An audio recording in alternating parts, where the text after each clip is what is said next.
सनातन गोरख धर्म अपनाओ, जीवन को खुशहाल बनाओ। आज हम बात करते हैं कि कैसे ब्रह्मा, विष्णु और महेश ने सनातन गोरख धर्म अपनाया।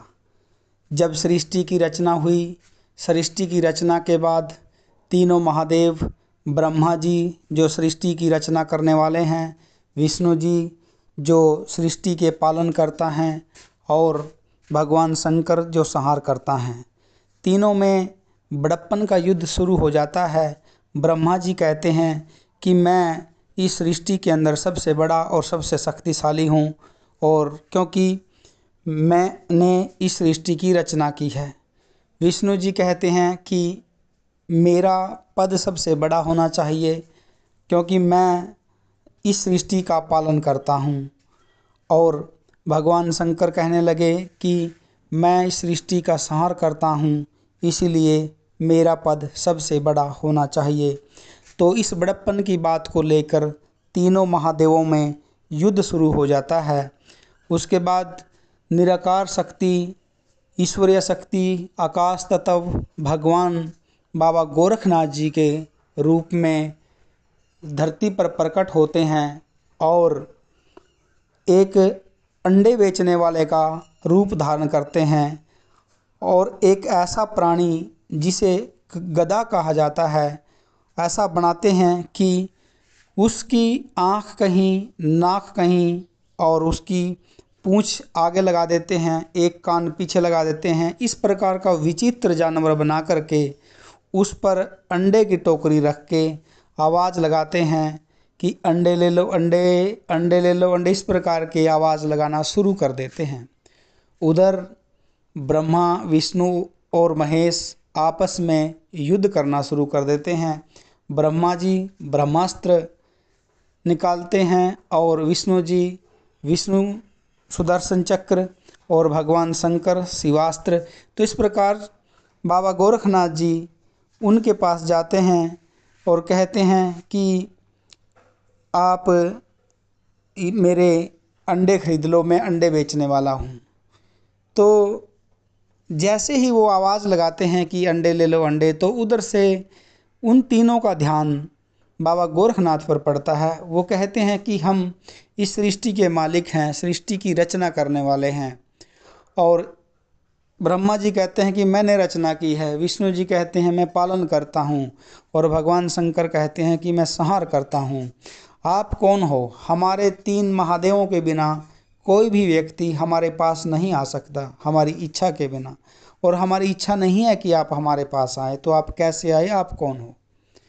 तो वो आकाश तत्व, ईश्वरीय शक्ति, बाबा गोरखनाथ रूपी बूढ़ा आदमी कहता है कि मैं अंडे बेचने का काम करता हूँ, इससे ही मेरी रोजी रोटी चलती है और यही मेरे जीवन को चलाने का सहारा है। और मैंने आप लोगों को देखा कि आप लोग यहाँ पर हैं, मेरी इच्छा हुई कि शायद मेरे अंडे बिक जाएं और आप लोग खरीद लें। इस प्रकार बात करते करते उनकी नज़र उस विचित्र जानवर पर पड़ी जिस पर बाबा गोरखनाथ जी ने अंडे की टोकरी रखी हुई थी। तो उन्हें बड़ा क्रोध आया। ब्रह्मा जी कहने लगे कि ये जानवर कहाँ से लेके आए? तो बूढ़ा आदमी कहता है कि मैंने यहाँ ज़मीन से, जंगल से पकड़ा है। ब्रह्मा जी कहते हैं कि ऐसा विचित्र जानवर मैंने पूरी सृष्टि में नहीं बनाया, ये जानवर कहाँ का है? तो बूढ़ा आदमी कहता है कि मैंने ये जंगल से पकड़ा है। विष्णु जी कहते हैं कि ऐसे विचित्र जानवर की मैंने कभी पालना नहीं की। और भगवान शंकर कहते हैं कि ऐसे विचित्र जानवर का मैंने कभी संहार नहीं किया, तो ये विचित्र जानवर कहाँ से लेकर आए हो? तब वो बूढ़ा आदमी कहता है कि मैंने इसे जंगल से पकड़ा है। इस बात को लेकर उनमें वाद विवाद हो जाता है और क्रोध में आकर के वो कहते हैं कि बताओ कि कहाँ से लेकर आए? तो वो कहते हैं कि बूढ़ा आदमी कहता है कि मैंने जंगल से ही पकड़ा है। तो वो तीनों महादेव क्रोध में आ जाते हैं और क्रोध में आकर के वो उस बूढ़े आदमी की अंडे की टोकरी उठा करके ज़मीन पर पटक कर मारते हैं और सारे अंडे टूट जाते हैं। जैसे ही उस टोकरी के अंडे टूटते हैं, उन अंडों की टोकरी में से छोटे छोटे ब्रह्मा, विष्णु और महेश निकलते हैं। हजारों की संख्या में छोटा सा ब्रह्मा, छोटा सा विष्णु, छोटा सा महेश निकलता है। तो बूढ़ा आदमी कहता है कि आप लोग कौन हो? तो वो कहते हैं कि अपना छोटा रूप देखकर ब्रह्मा जी, विष्णु जी और भगवान शंकर समझ जाते हैं कि ये कोई महान शक्ति है। तो बूढ़े आदमी से कहते हैं कि आप कौन हो? तो बूढ़ा आदमी कहता है कि आप कौन हो? कहती मैं ब्रह्मा। ब्रह्मा जी कहते हैं मैं ब्रह्मा हूँ, सृष्टि को रचने वाला। कि हर 3000 साल के बाद एक ब्रह्मा की मृत्यु होती है, उसकी जगह पर नया ब्रह्मा पैदा होता है। और न जाने कितने ब्रह्मा आए, कितने गए। तो विष्णु जी कहते हैं कि मैं विष्णु। तो बूढ़ा आदमी कहता है कि हर 6000 साल के बाद विष्णु जी की मृत्यु होती है और उसके बाद नया विष्णु आता है। तो कितने विष्णु आए और कितने गए।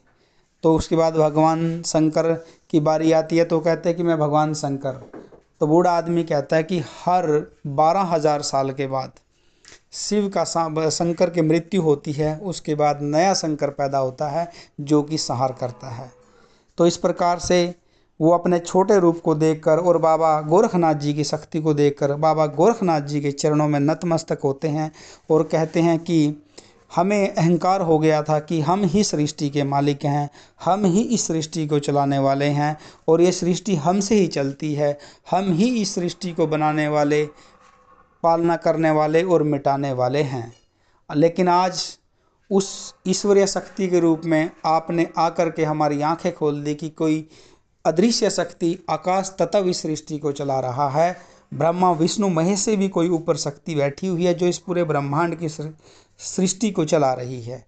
तो बाबा गोरखनाथ जी उस रूप में आए, आकर के तीनों महादेवों को दीक्षा दी और तीनों महादेवों ने बाबा गोरखनाथ जी से सत्य का ज्ञान प्राप्त किया और सत्य का ज्ञान प्राप्त करके बाबा गोरखनाथ जी को अपने गुरु के रूप में स्वीकारा और कहा कलयुग के अंदर सनातन गोरख धर्म पूरी विश्व के अंदर फैलेगा और जब सारे देवता इस धरती को छोड़कर वैकुंठ में चले जाएंगे, धरती की जगह को छोड़कर चले जाएंगे, उस वक्त इस धरती पर शांति की स्थापना के लिए, इस धरती पर सभ्य समाज के निर्माण के लिए, सनातन गोरख धर्म की स्थापना के लिए पुनः बाबा गोरखनाथ की शक्ति प्रज्वलित होगी और पूरे ब्रह्मांड के अंदर एक बार फिर सनातन गोरख धर्म का डंका पूरे विश्व के अंदर बजेगा। तो इस प्रकार ब्रह्मा, विष्णु और महेश जी ने तीनों बाबा गोरखनाथ जी के सामने नतमस्तक होकर प्रणाम करते हैं और प्रणाम करके उनसे आशीर्वाद लेते हैं और अपने कार्य में लग जाते हैं। इस प्रकार ब्रह्मा, विष्णु, महेश को बाबा गोरखनाथ जी ने सनातन गोरख धर्म का ज्ञान दिया और समस्त मानव जाति को एक करके उन्होंने पूरे ब्रह्मांड के अंदर ईश्वरीय शक्ति का प्रचार किया।